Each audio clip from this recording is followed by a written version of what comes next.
Hello friends, সবাইকে মকর সংক্রান্তির শুভেচ্ছা জানিয়ে আজকের রেসিপি কি বলো তো? দুধ পুলি। এটা একটু অন্য স্টাইলে দেখবে। চলো, এই যে নারকেলের পুরটা বানিয়ে নিলাম প্রথমে। এবার জল গরম করে নিচ্ছি। এবার জল গরম, এইটাই হেভি কষ্ট হয় কিন্তু। এবার জল গরম করে এর মধ্যে চালের গুঁড়িগুলো দিয়ে দিলাম।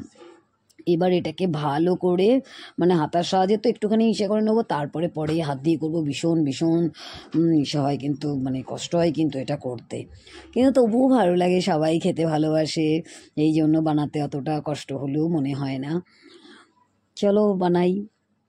আর এবার দেখো এটা হয়ে গেছে। এবার এটাকে আমি হাত দিয়ে ডোটা বানিয়ে নিতে হবে, মানে ভালো করে এটাকে মেখে না নিলে হবে না।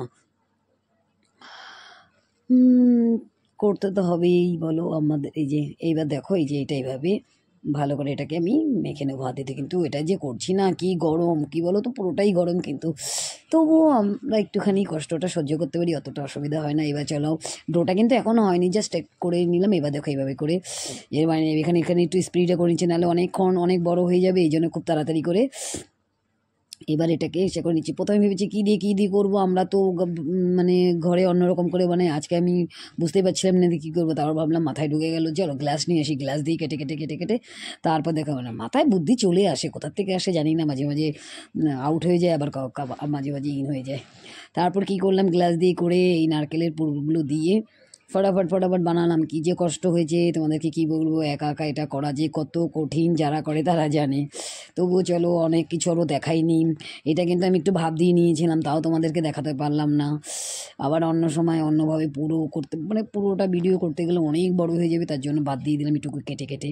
এবার দেখো এটা হলো কী বলো তো, পাটালি গুড়টা দিয়ে মধ্যে এটা ভালো করে একটুখানি ইসে করে নেবো, ভাপ দিয়ে নেবো, ভাপ না, এটা ফুটিয়ে নেবো একটুখানি। তারপরে পরে এটাতে আবার দুধ অ্যাড করে নেবো।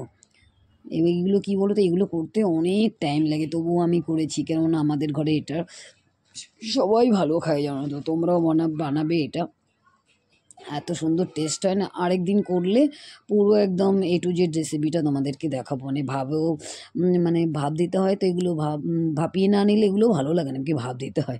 এগুলোকে একটু ভাপিয়ে না নিলে কি বলো তো, সফট হয় না কিন্তু, আর সফট না হলে ভালোও লাগে না।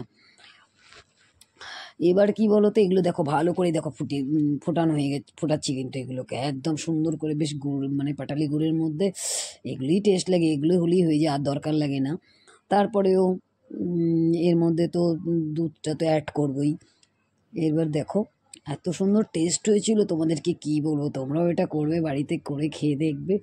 সত্যি একবার বানালে, অন্য সময় টাইম পাই না, কি বলো তো, অনেক টাইম লাগে এগুলো করতে। দেখো কত সুন্দর হয়েছে একদম, দেখো একটাও কিন্তু ভাঙে টাঙে নেই, একদম পুরো যেভাবে কি বলো তো, মানে ভাপিয়ে নিলে এগুলো একদম সফট থাকে, অত ইসা হয় না। এবার দেখো এতে আমি দুধ অ্যাড করে দিয়েছি।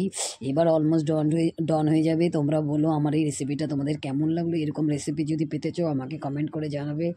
ঠিক আছে, আবারও নতুন একটা রেসিপি নিয়ে, ততক্ষণের জন্য টাটা বাই বাই। সবাই ভালো থাকবে, সুস্থ থাকবে, আবারও আসবো। ঠিক আছে, টাটা।